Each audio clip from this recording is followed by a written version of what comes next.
सभी दोस्तों को राधे राधे। दोस्तों, आज हम अटेंडेंस मैनेजमेंट सिस्टम के बारे में स्टेप बाय स्टेप पूरी जानकारी विस्तृत रूप से आप लोगों के बीच में दे रहे हैं, ताकि आपको किसी प्रकार की किसी भी प्रॉब्लम का सामना ना करना पड़े। तो दोस्तों, सबसे पहले मैं आपको बताना चाहूँगा, अपने मोबाइल में प्ले स्टोर में जाके आपको DOIT के द्वारा जो आपको एप्लीकेशन दी हुई है, राज SSO, एंड्रॉयड उपयोग करता है, मोबाइल उपयोग करता है, तो अपने प्ले स्टोर में जाके राज SSO AMS ऐप जैसे ही टाइप करेंगे, वहाँ से आपको वो डाउनलोड कर लेना है। अगर iOS उपयोग करता है जैसे आईफोन वगैरह, तो उनको ऐप एप्पल स्टोर में जाके राज कुशाल का ऐप मिलेगा, उस ऐप को आपको डाउनलोड कर लेना है। इसके बाद इस प्रकार का इंटरफेस आपको दिखाई देगा।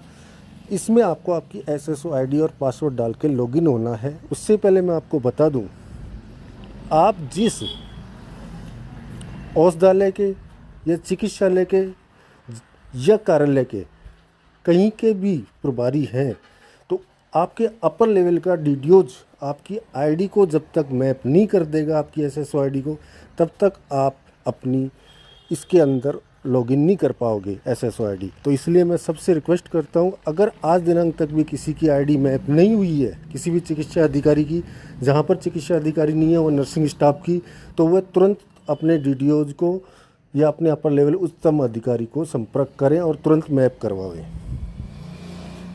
मैप होने के बाद आप इसको अपनी SSO ID और पासवर्ड डाल के आप लॉगिन कर पाएंगे। उसके बाद आपका कार्य क्या है? उसके बाद आपका कार्य रहेगा कि आपके अधीनस्थ आने वाले समस्त कार्मिकों को आपको अपनी माई टीम में जाके और उनको वहाँ पर ऐड करना है। सबकी SSO ID डाल के सबको ऐड कर लेना है। अब दूसरी बात, इसके बाद क्या करना है कि मार्क इन मार्क आउट। तो इसमें भी आपको लोगों को कन्फ्यूज़न है, उस कन्फ्यूज़न को मैं दूर कर देता हूँ कि इसमें रेगुलर, शिफ्ट 1, शिफ्ट 2, शिफ्ट 3 तीन चार ऑप्शन आ रहे हैं। तो उसमें आप लोग कंफ्यूज हो रहे हो, क्योंकि मैं देख रहा हूँ, जैसे मॉनिटरिंग कर रहा हूँ, तो मेरे को मिल रहा है कभी शिफ्ट 3 खुल रही है, कभी शिफ्ट 2 में कर रहे हो आप। तो ये ऐसा आपको नहीं करना है, इसीलिए मैं आपको ये वीडियो के माध्यम से चीज़ें क्लियर कर रहा हूँ।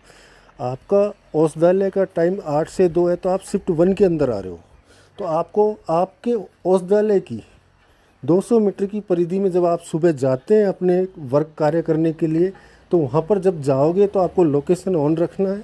मार्क इन के जो बटन है उस बटन को प्रेस करना है और 15 सेकंड तक वेट करना है, क्योंकि ये ऐप आपके लोकेशन को ट्रेस करेगा, उसी टाइम करेगा, हमेशा के लिए नहीं करेगा, उसी टाइम ट्रेस करेगा और आपको वो शो कर देगा मार्क इन। उसके बाद आप जैसे ही आपकी शिफ्ट ख़त्म होती है 2 बजे, तो आप मार्क आउट करके जाइएगा, तो उससे आपकी प्रेजेंट कंप्लीट हो जाती है।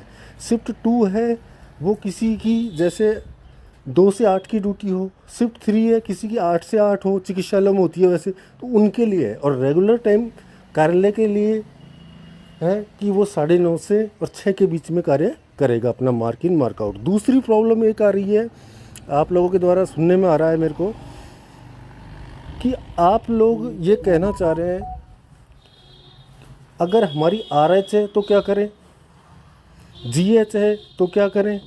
तो मैं आप लोगों को बता दूं, मार्क इन और मार्क आउट का प्रोसेस आप अगर अपने कार्यालय में या संस्था में कार्य कर रहे हैं तो यूज करना है।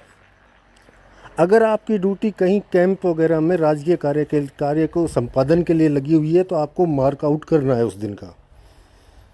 तीसरा, अगर आप लीव पे हैं, CL पे हैं, तो आप ऑन लीव कर सकते हैं। अदरवाइज RH और GH के लिए आपको ब्लैंक छोड़ना है, कुछ नहीं करना है आपको, ठीक है।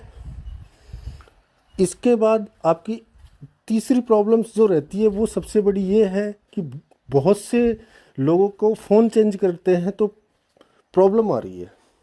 उनको ये प्रॉब्लम आ रही है कि उनका पुरानी फ़ोन जैसे नया चेंज किया तो उसमें वो लॉगिन नहीं हो पा रहा है। तो उसकी सूचना अपने उच्चतम अधिकारी को एप्लीकेशन के माध्यम से आप देवें, तुरंत देवें।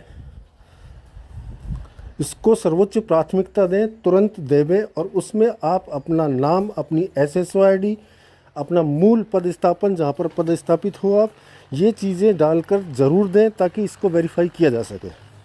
तो आपका तुरंत पुराने वाले मोबाइल को डीरजिस्टर कर दिया जाएगा और जो आपने नया मोबाइल लिया है उसके लिए वो लिंक ओपन कर दिया जाएगा। जैसे ही यहाँ से होगा आप अपनी SSO ID डाल के नए मोबाइल में भी ओपन कर पाओगे। तो जहाँ तक प्रॉब्लम्स थी उनका मैंने सॉल्यूशन वीडियो के माध्यम से देने की कोशिश की है।